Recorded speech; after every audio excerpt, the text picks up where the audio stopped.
What is up, everybody? Autotech Aaron here, back with another nasty love build video. I have some pretty exciting part installs in store for this video today, and by the end of it, we should be able to take this bad girl out on the streets, do a little more driving than we were able to before, and try to get this thing broken a little more, because we have a lot of miles to put on her before she's broken and ready to actually rip. So here's the parts that we're going to be installing today. So these are all Jegs branded items, and they're actually really good quality. And if you don't believe me, these Jegs branded coilovers actually just so happen to be made by QA1. And believe it or not, these are actually cheaper from Jegs than you can buy them from QA1.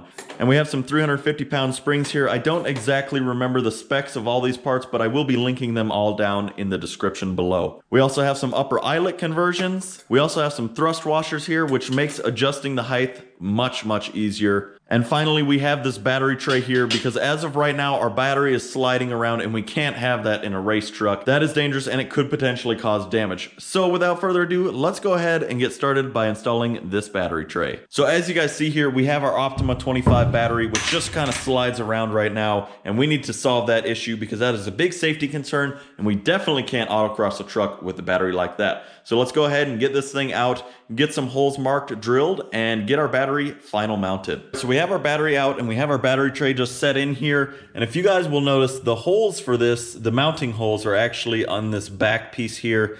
We can't mount it to the bedside because I don't want bolts coming out of my bedside, obviously. So we're gonna lay it in here and I'm gonna drill some holes all the way through the battery box, through the bed, and we'll bolt it to the bed that way.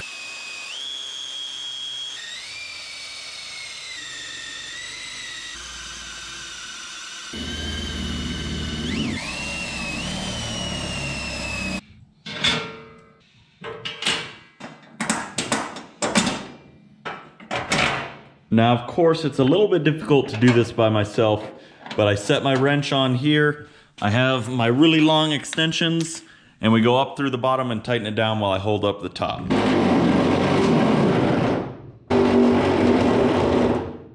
So we'll just drop this bad boy in there, just like that. Let's put this on now.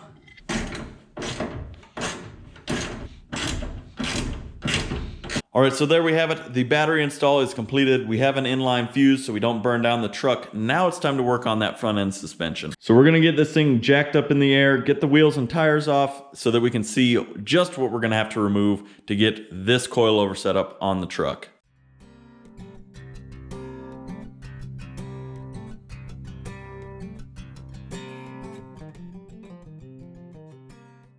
So I've never actually removed the torsion bars from one of these trucks, so it's gonna be a bit of a learning curve. I believe we just remove these bolts on both sides, the keys should slide off, and then the torsion bar should slide all the way out the back. So I'm gonna start out by removing these bolts and see what happens.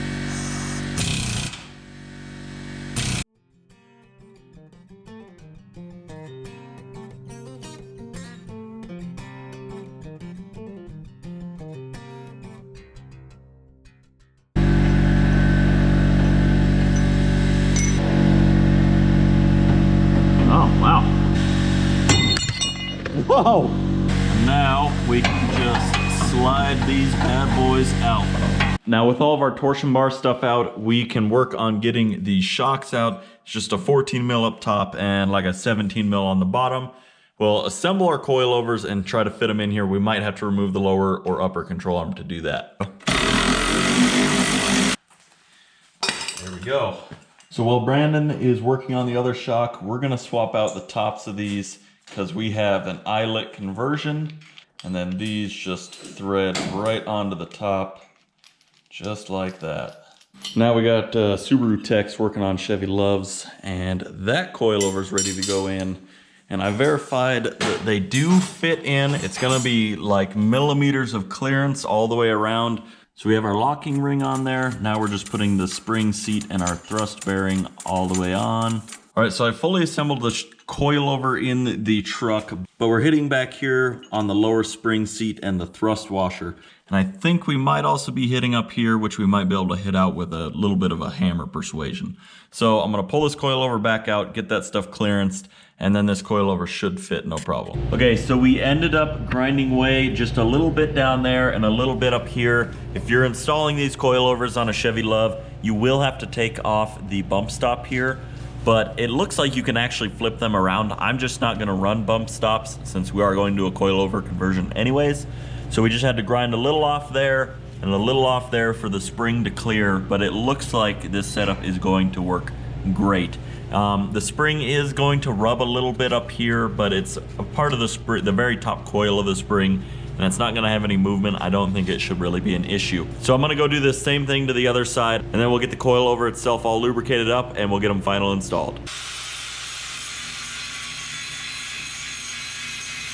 So I just put some primer on it. We're gonna put some undercoating on it next, and then we will final install the coilovers, get everything tightened down, and then set our ride height. So for anyone at home that is doing this themselves to their Chevy LUV, or any other vehicle for that matter, it is very important to make sure that you use anti-seize on these threads as per the manufacturer recommendation. Otherwise, these threads will gall up and it won't be a good time. So you just apply anti-seize to the top of the spring perch, and then on top of our thrust bearing here, and along the threads, and that is really it. And now we can go ahead and install this assembly for the last time.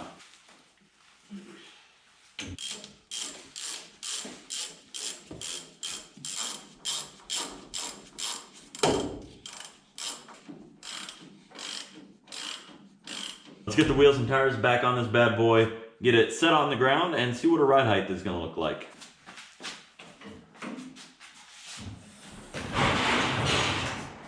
Perfect. All right, guys, so I did end up cutting the fenders just a little more, got rid of that lip, and I actually like the look of this a lot more.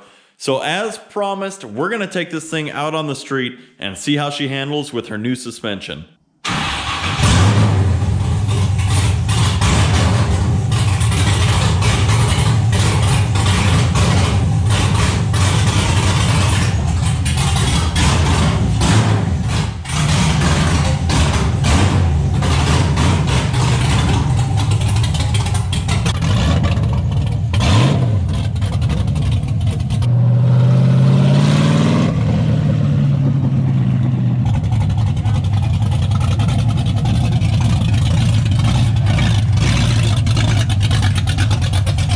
All right, so I got my co-pilot, AKA my cameraman here.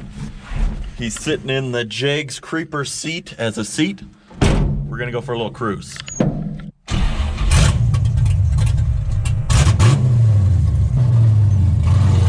can't hear fucking anything. Neither can I. So as you can see, we got some hearing protection in because it is insanely loud in here. But we're gonna take it out on the road, do a little cruise.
So we went for a little cruise. We're gonna bring this thing back home before anybody calls the cops and get it in the garage, and I'll see you guys there. All right, so we are back at the house, and this thing is running perfectly, and it is handling fantastic with those brand new Jegs coilovers in the front. Our coolant temperature is staying great, the oil pressure is staying great, and I'm really excited because now that we have the torsion bars out of the way, we can get a full exhaust on this thing, and it will be 100% street ready. As of right now, it's already streetable.